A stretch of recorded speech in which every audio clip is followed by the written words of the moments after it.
எடுத்துக்காட்டு 3.4 ஒரு வங்கியில் ராம் என்பவர் எக்ஸ் எண்ணிக்கையில் ரூபாய் 2000 தாள்களும் எக்ஸ் எண்ணிக்கையில் ரூபாய் 2000 தாள்களும் ஒய் எண்ணிக்கையில் ரூபாய் 500 தாள்களும் ஒய் எண்ணிக்கையில் ரூபாய் 500 தாள்களும் இசட் எண்ணிக்கையில் ரூபாய் 100 தாள்களும் முதலீடு செய்தார் எனில் மேலும் வேலன் என்பவர் ராம் இது ராம் செய்ததா?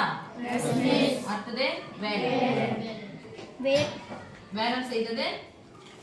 வேலன் என்பவர் ராம் செய்த முதலீட்டை போன்று 3 x y மடங்கு முதலீடு செய்தார் எனில் அவ்வங்கியில் வேலன் முதலீடு செய்த தொகை எவ்வளவு?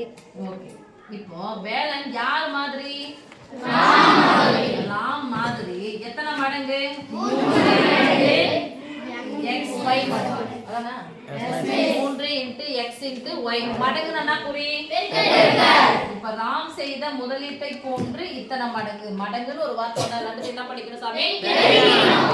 இப்போ என்கிட்ட 5 1 ரூபாய் இருக்குன்னு வச்சுக்கலாம். எத்தனை 1 ரூபாய்? 5 ரூபாய். 5ன்றது என்னது? எண்ணிக்கை. அது ரூபாய். 5 1 ரூபாய். அப்ப எவ்வளவு ரூபாய்க்கு என்கிட்ட? 5. அதே மாதிரி x எண்ணிக்கையில் 2000 ரூபாய் இருக்கு. x எண்ணிக்கையில் 2000. அப்ப என்ன பண்ணு இது ரெண்டுத்தையும்? எண்ணிக்கை 2000 ரூபாய் எத்தனை நோட் இருக்கு எனக்கு தெரியாது. அப்ப ரெண்டுத்தையும் என்ன பண்ணிக்கணும்? தெரியும். என்ன ரெண்டுத்தையும் என்ன பண்ணனும்? பிரிக்கலாமா? அப்போ x * ரூபாய் 2000 y * ரூபாய் 500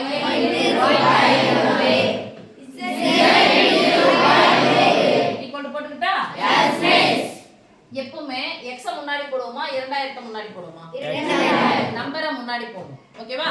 x y z ல எங்க போடணும்? பின்னாடி. அப்ப ரூபாய்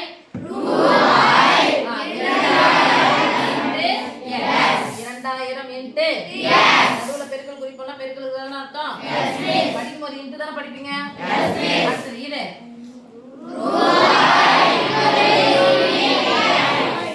யார் x என்னது? ரூபாய் 500 இன்டு y. அடுத்து ரூபாய் 100 இன்டு z. இவ்ளோ ரூபாயை முதலீடு செய்தார்.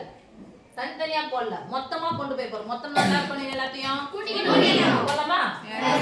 முதலீடு செய்த தொகை கொண்டு போட்டுக்கலாமா?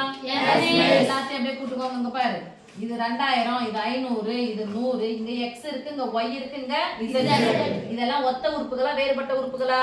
வேறுபட்ட உறுப்புகள். என்ன பண்ண முடியாது? கூட்ட முடியாது. நடுவுல பிளஸ் பிளஸ் போட்டு எழுதிக்கணும். 2500 2600 xy z எழுதுனா அது தப்பு. ஓகே? புரியுதாமா? சொல்லுங்க பாப்போம். 2000 ரூபாய் புது எடுத்துக்கலாமா?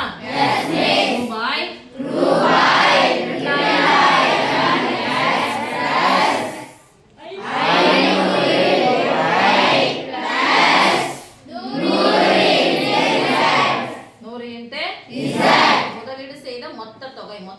2000 எல்லாமே ரூபாயில வந்து இங்க படிக்கலாம். இங்க பாருங்க, வேலன் ராம் செய்த முதலீட்டை போன்று இத்தனை மடங்கு. அப்ப ராம் செய்த முதலீடு தானே? போட்டுக்கலாமா? போடுங்க. ரூபாய் 2000 பிளஸ் 500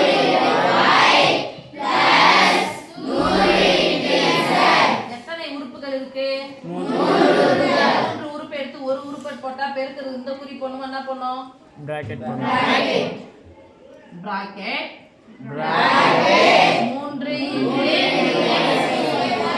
அப்படிதான் போடுவோம். போட்டுக்கோ. ஆனா அந்த 3 நம்பர் எதுக்குள்ளதான் இருக்கணும்? பிராக்கெட்டுக்குள்ளதான். இந்த பிராக்கெட் ஆனது இதுக்கு பொதுவானதை பெருக்கணும்னு அர்த்தம். அந்த 3xy பொதுவானது. 3xy பொதுவானது. இந்த மாதிரி பிராக்கெட் போட்டோம்னா என்ன பண்ணணும்? இந்த உறுப்பு பெருக்கணும், இந்த உறுப்பு பெருக்கணும், இந்த உறுப்பு பெருக்கலாமா? ஈக்குவல் போட்டுக்கிட்டா யாரு? வேலன் செய்த முதலீடு. ஃபர்ஸ்ட் இங்க நம்பரை தான் பெருக்கணும். 3 × 2000 3 2000 எவ்வளவு? 6000. இது எக்ஸையும் பெருக்குனா எக்ஸின் அடுக்கு 1ஐயும் எக்ஸின் அடுக்கு 1ஐயும் பெருக்குனா தனியா என்ன இருக்கு இன்டு நடுவுல என்ன குறி 500ஐயும் 3ஐயும் பெருக்கணும் 3 5 500 ரூபாய் சேர்த்தா எவ்வளவு 1500 y தான் பெருக்க முடியும் x பெருக்க முடியும் அப்ப x முன்னாடி அப்படியே வச்சுக்கலாமா y பெருக்குனா y ஸ்கொயர் நான் எப்படி கேட்டாலும் மாத்தி தான் சொல்லுங்க y நடுக்கு 1ஐயும் y நடுக்கு 1ஐயும் பெருக்குனா y ஸ்கொயர் y பெருக்குனா y நடுக்கு 2 சூப்பர் y நடுக்கு 1ஐயும் y நடுக்கு 1ஐயும் பெருக்குனா y நடுக்கு என்ன கூடி நடுவுல 3 × 100 இங்க z இருக்கு இங்க x இருக்கு y இருக்குது வேறுபட்ட உறுப்புகள் அப்படியே பெருக்கி போட்டுக்க வேண்டியதான் x முன்னாடி என்ன போட்டுக்கணும் ரூபாய் போட்டுட்டு இந்த பிராக்கெட் போட்டுக்கணும் யார் செய்த முதலீடு வேலன் செய்த முதலீடு